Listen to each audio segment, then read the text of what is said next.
Nous voulions recueillir les souvenirs de Jacques Atlan, maire adjoint à la culture et à la jeunesse de Levallois entre 1965 et 1983. Jacques, témoin privilégié de la longue parenthèse qui fit de la ville une banlieue rouge. Jacques, dont nous découvrions aussi qu'au-delà de cet engagement politique, ce sont plusieurs vies qu'il avait vécues.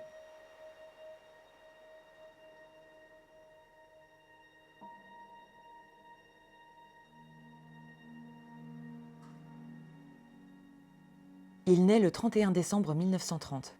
Jules et Germaine, ses parents, juifs berbères, sont venus d'Algérie.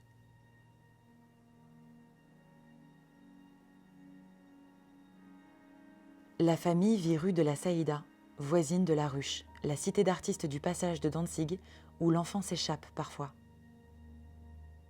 Son père, Jules Atlan, charpentier, fait la grève sur le tas pendant le Front populaire. Jacques accompagne sa mère qui lui apporte chaque jour sa gamelle, hissée le long des hauts murs des ateliers occupés. La guerre vient. En 1942, à Paris, à Moulins, sur la ligne de démarcation, à Faverges, en Haute-Savoie, ils échappent après bien des périls aux persécutions antisémites.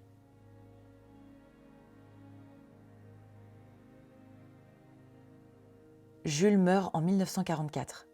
Germaine et ses enfants rentrent à Paris, retrouvent leur logement pillé, sont sans le sou. Jacques a soif d'étudier, mais il doit quitter le lycée Michelet pour subvenir aux besoins de la famille.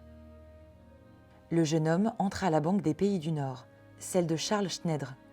D'abord petit employé, il découvre une atmosphère confinée et contrainte, le règne des petits chefs. Quelques mois plus tard, il adhère à la CGT.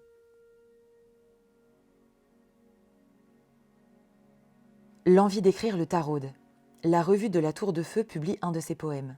Il participe aussi au Cercle d'essais artistiques et littéraires que Jean Meckert, ouvrier anarchiste et grand écrivain, a créé à Belleville. Lecteur de Sartre, Jacques se rapproche du Rassemblement démocratique révolutionnaire que le philosophe fonde en 1948 avec David Rousset. Lors d'un meeting, il échange quelques mots avec Sartre. Ils seront décisifs pour la suite de son engagement. Enfin, son sentiment accru d'injustice sociale l'entraîne en 1957 à adhérer au Parti communiste à Levallois, alors grande ville industrielle. En 1965, après plusieurs années de combat où il prend largement sa part, la liste de gauche, emmenée par le communiste Parfégence, emporte la mairie. La question du logement et de la rénovation de la zone, où s'amoncellent les taudis indignes, sera décisive dans ce succès inattendu. Dans l'euphorie de la victoire, la municipalité fait feu de tout bois. Jacques veut ouvrir des portes. Dans les semaines qui suivent l'élection, il crée un conservatoire. Les manifestations artistiques se succèdent.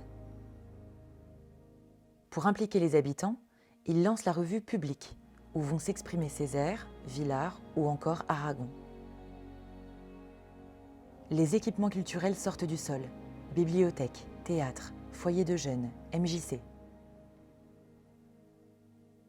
Le bibliobus parcourt le Valois. Jacques surprend son monde, y compris au sein de la municipalité, en lançant une galerie d'art contemporain et même un salon mondial d'art naïf. En 1967, il devient également conseiller général aux dépens d'un Charles Pasqua qui tient pourtant, avec ses réseaux, le département d'une poigne de fer. Mais c'est dans les salles obscures que le cœur de Jacques bat le plus fort. À Levallois, les cinémas de quartier ferment un par un. Adieu Éden, Roxy, Magique. Dès lors, sa grande affaire sera de sauver ce cinéma de proximité dans sa ville, puis dans toute la France, au sein de l'association Cinéma Public. La défaite municipale de 1983 sonne le glas de nouveaux projets, mais ouvre le champ libre à ses passions. La peinture, tout d'abord, qu'il pratique avec talent, et le 7e art, toujours. En 1988, il reprend à son compte les activités de distribution de cinéma public et fonde Cinéma Public Film. Sa société distribuera plus de 150 courts et longs métrages.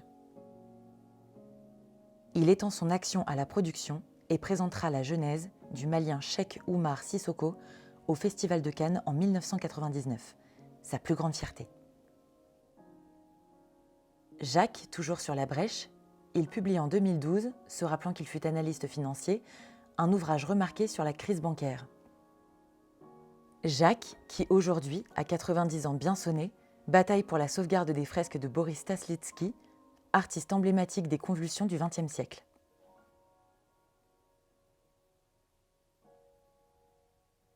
Jacques Atlan, enfin, qui cite volontiers Derrida.